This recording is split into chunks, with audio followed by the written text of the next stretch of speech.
Hola amigos y amigas de mi amigo Freud. Vamos a dedicar este vídeo a la metodología de la psicología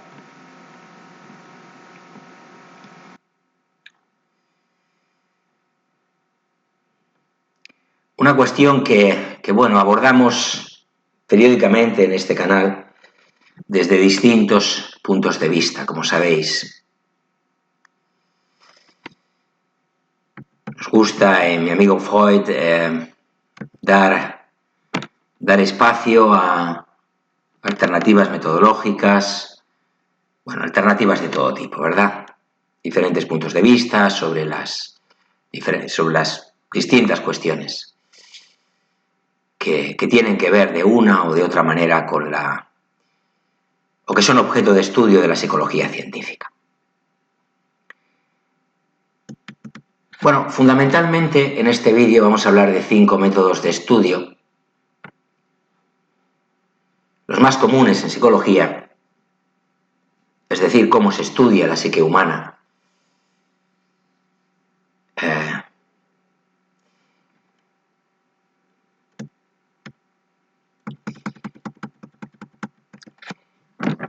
Sabéis ya que no son pocos los esfuerzos que se realizan para convertir el caos del conocimiento psicológico en un corpus teórico bien organizado,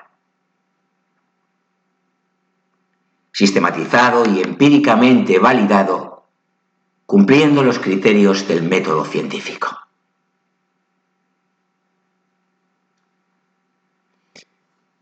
La psicología, para esto, emplea una serie de métodos de estudio que permiten a los psicólogos acercarse a las preguntas que se plantean de la forma más óptima y con el menor número de sesgos, para poder construir conocimientos que servirán de base para nuevas hipótesis.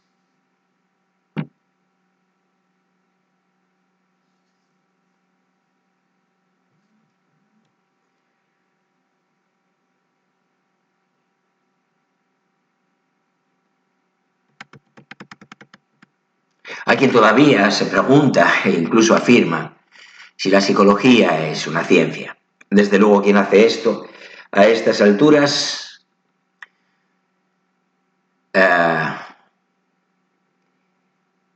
necesita ponerse al día.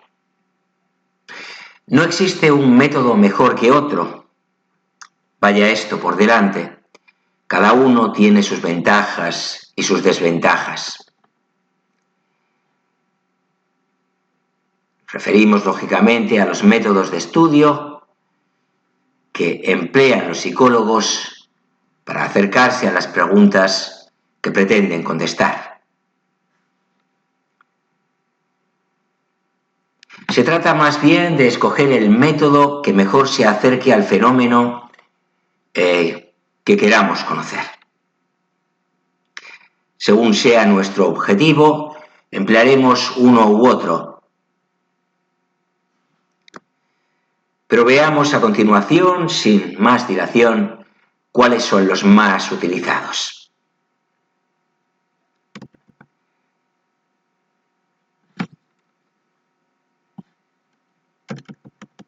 Típicamente, los métodos de investigación en psicología se dividen en 3 grandes familias: el método correlacional, el método descriptivo y el método experimental, cada uno con sus particularidades y ventajas respecto a los demás.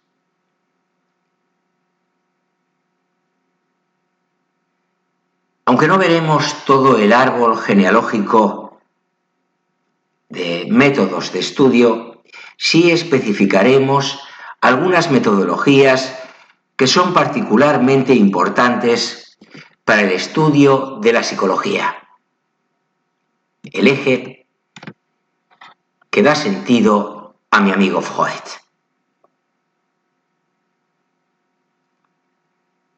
Comencemos, pues, por el método correlacional.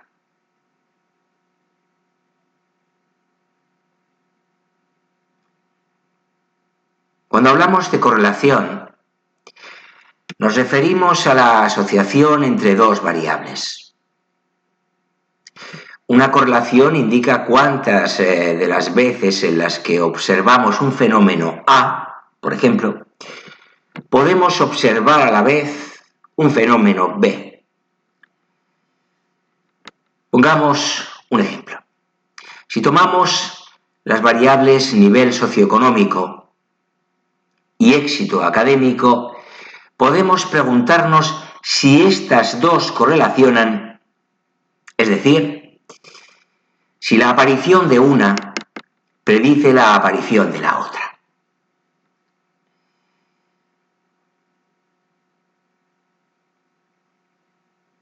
Si tras examinar una muestra encontrásemos que el incremento de una se asocia al incremento de otra, podríamos hablar de una correlación positiva. Esto es útil porque permite realizar predicciones. Si sabemos que el peso y la estatura correlacionan de forma positiva, cuando vemos a una persona alta, podemos predecir que tendrá un peso alto. En este punto hay que detenerse y hacer una distinción entre asociación y causalidad. Una correlación indica una asociación que permite predecir, pero no ofrece una explicación que responda a la pregunta ¿por qué sucede?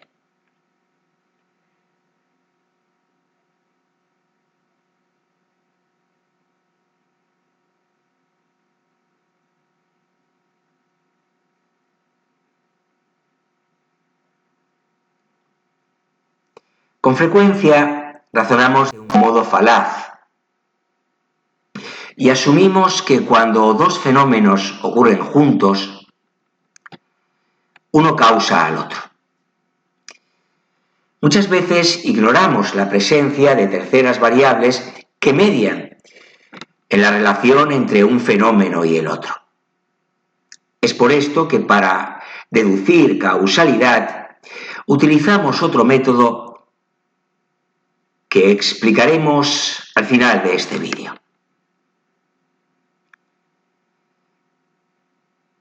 Los psicólogos usamos el método correlacional para obtener información acerca de fenómenos imposibles de reproducir en condiciones de laboratorio.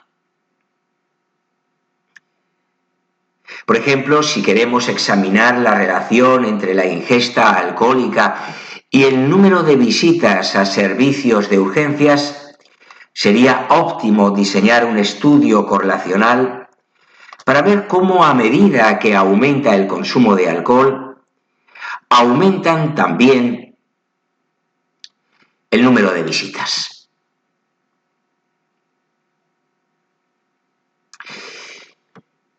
Pasemos a exponer el método descriptivo, tras haberlo hecho con el correlacional. Los psicólogos escogemos este método de estudio, el descriptivo, cuando queremos describir, valga la redundancia, un fenómeno tal como ocurre, de forma minuciosa y exhaustiva en todos sus aspectos. Consiste en cualquier intento para determinar o identificar cuál es el fenómeno sin entrar en el por qué, en el cuándo o en el cómo.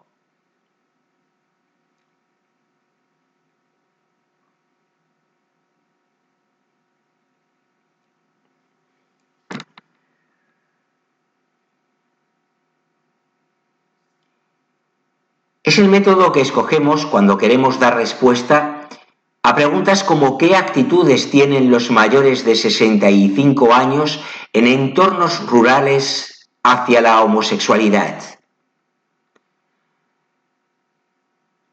A través de encuestas, estudios de caso y observación sistemática, es posible responder a preguntas no cuantificables.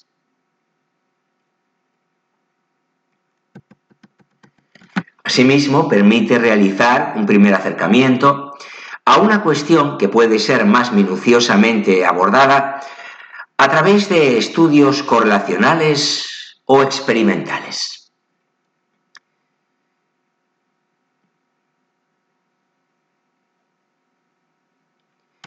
Pasamos al método experimental.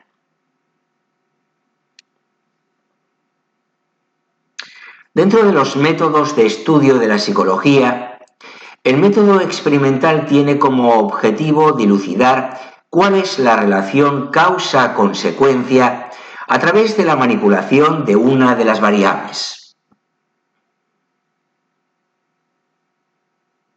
Son los llamados estudios de laboratorio. Este método tiene la ventaja de ser objetivo. Las ideas preconcebidas del investigador tienen poco peso sobre los resultados y apenas generan sesgos. Por esto es el método por excelencia si queremos obtener datos seguros, fiables y certeros cuando el fenómeno a estudiar lo permita.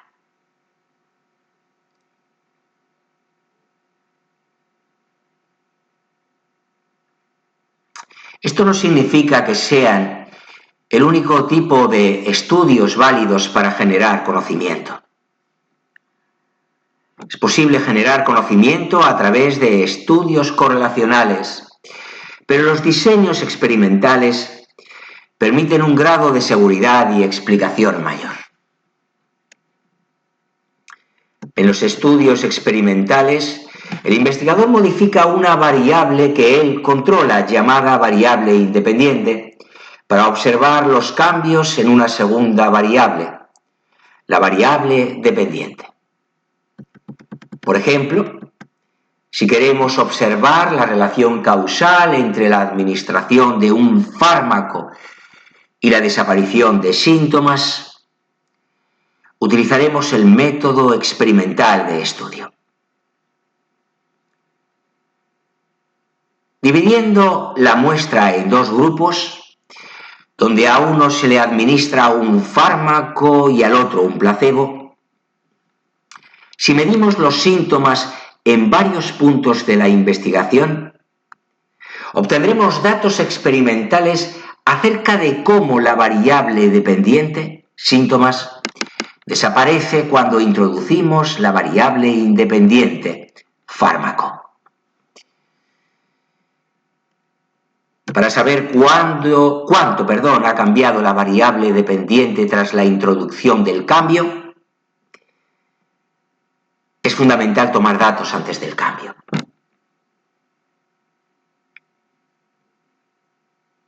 Esta es la llamada línea basal, el punto de partida del experimentador.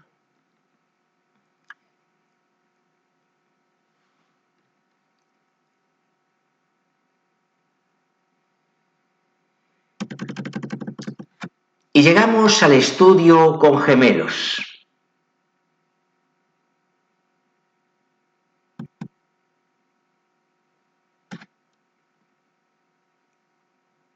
En ocasiones los psicólogos empleamos métodos que no terminan de caer en una de estas tres grandes familias. Por ejemplo, cuando queremos conocer si la personalidad es fruto de la socialización o si bien es heredable, empleamos los estudios de gemelos. En estos estudios tomamos gemelos separados al nacer que crecen en familias diferentes y estudiamos su personalidad en diferentes puntos de su vida. Al cabo de un tiempo, comparamos las diferencias entre gemelos y con una muestra de gemelos suficientemente grande, podemos hacernos una idea de cuánto se debe a factores genéticos y cuánto al modo en que los niños son criados.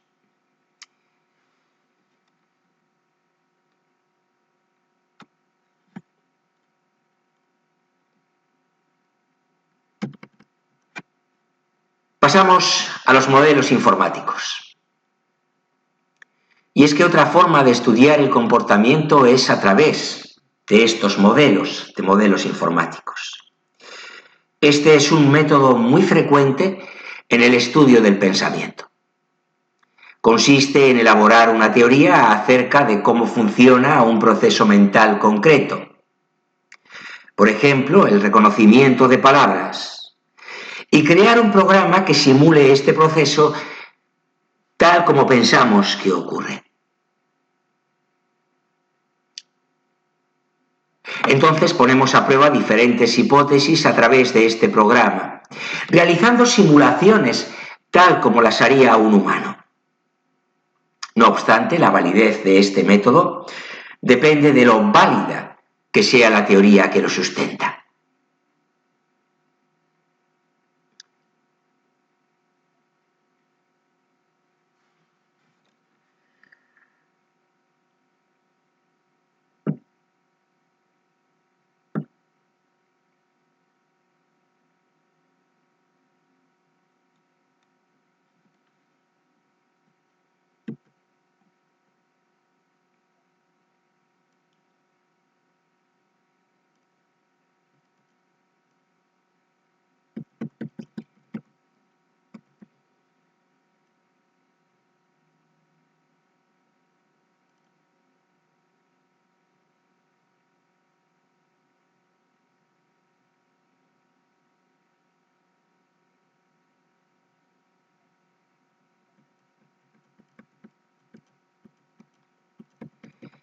Bien, creo que me he quedado callado por un momento porque estaba pensando si ampliaba el contenido o por el contrario lo dejaba aquí, y creo que lo vamos a dejar aquí. Es suficiente para hablar de, dando pinceladas, lógicamente, de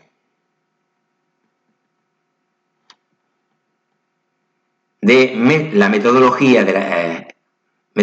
en psicología.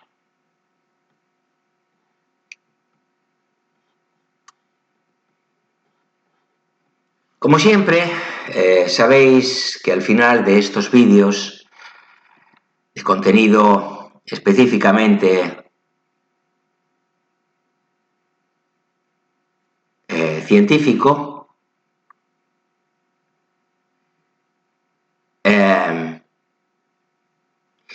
os recomiendo una serie de artículos, bueno, relacionados, ¿no? Artículos o contenidos relacionados.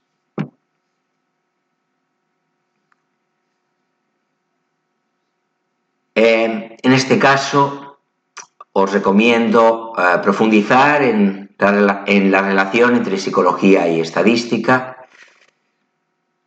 y reflexionar sobre la importancia de las probabilidades en la ciencia de la conducta. Recientemente se ha empezado a hablar de psicología matemática.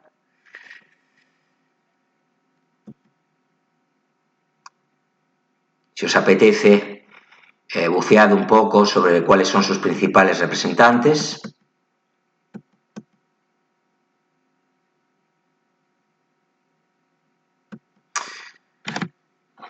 Encontré en la red, en diferentes websites, Psicología y Mente, pero muchos otros, algunos artículos interesantes, porque hay muchos suscriptores que me preguntan continuamente sobre la psicología del amor, ¿no? Del amor romántico, claro. Y hay estudios muy interesantes sobre cómo cambia nuestro cerebro cuando encontramos pareja.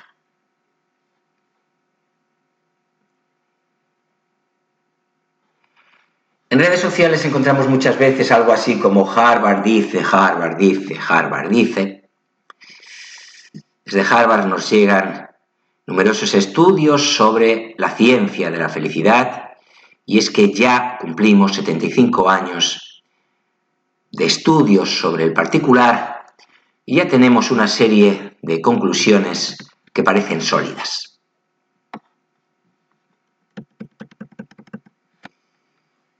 Sería interesante que leyerais sobre ciencia cognitiva, sus ideas básicas y las fases por las que ha atravesado su desarrollo.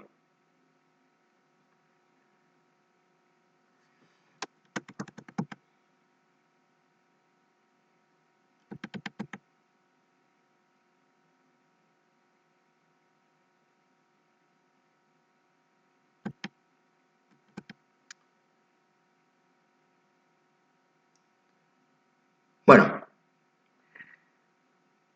no creo a lo mejor que esto sea de interés generalizado, pero conviene, bueno, os comento aquí que hay artículos recientes muy interesantes sobre el sesgo de publicación en psicología, es decir, determinados temas sobre los cuales se publica continuamente, o determinados enfoques que son los más ampliamente aceptados en las publicaciones más relevantes, ¿no?, para los investigadores. Bueno, sobre la psicología aplicada al marketing y a la publicidad, tendremos ocasión de hablar sobradamente.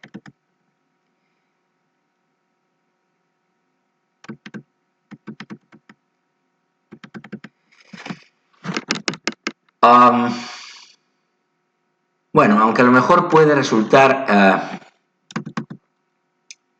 bueno, quizá no se aprecie la relación entre el contenido de este vídeo y esta recomendación que hago a continuación, tendréis ocasión de comprenderlo un poquito más adelante. Estamos preparando una serie de vídeos sobre esquizofrenia, síntomas y pronósticos en el ámbito de una serie de psicología clínica. En el ámbito de la psicofarmacología, próximamente subiré al canal un vídeo sobre la memantina. Hablaré en él de los usos y efectos secundarios de este fármaco.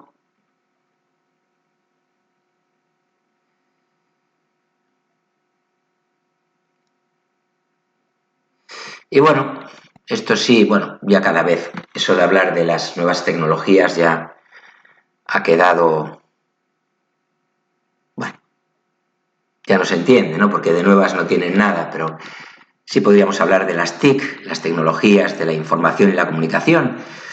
Los psicólogos nos encontramos en nuestra actividad profesional como terapeutas con una casuística muy diversa y amplia por lo que se refiere a la adicción a las TIC.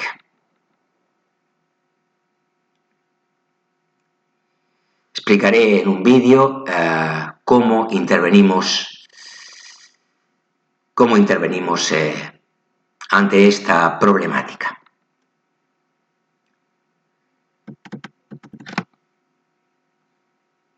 Y bueno, nada más, os agradezco vuestra atención, espero que el vídeo haya sido de vuestro agrado, que os haya resultado útil, interesante, como siempre digo, valioso desde algún punto de vista. Si es así, le dais me gusta y recibo el oportuno y necesario feedback que guíe mi trabajo en el canal, en Mi Amigo Freud. Os animo a la suscripción, tanto si sois asiduos al canal, si lo sois y no os habéis suscrito por alguna razón en particular, me gustaría que me lo hicierais llegar a través de mis redes sociales o a través de comentarios a alguno de los vídeos. Los atiendo todos. Y si sois recién llegados, pues os animo a daros un paseo por los contenidos de Mi Amigo Freud, convencido de que después de hacerlo pasaréis a formar parte de esta gran familia que constituye la audiencia de Mi Amigo Freud. Y nada más, creo que no se me olvida nada, me despido de todos y todas con un saludo muy afectuoso. Os recuerdo que Mi Amigo Freud también es el vuestro y está siempre encantado de contar con vuestra atención, con vuestra presencia, compañía, apoyo y compromiso para con este proyecto tan ilusionante que lleva su nombre. Tan ilusionante, como digo, desde luego para el que os habla, pero también, según me consta, para una audiencia en constante crecimiento y una audiencia con que está estableciendo redes de apoyo mutuo sumamente interesantes y valiosas y que colman con mucho los objetivos que me propuse cuando decidí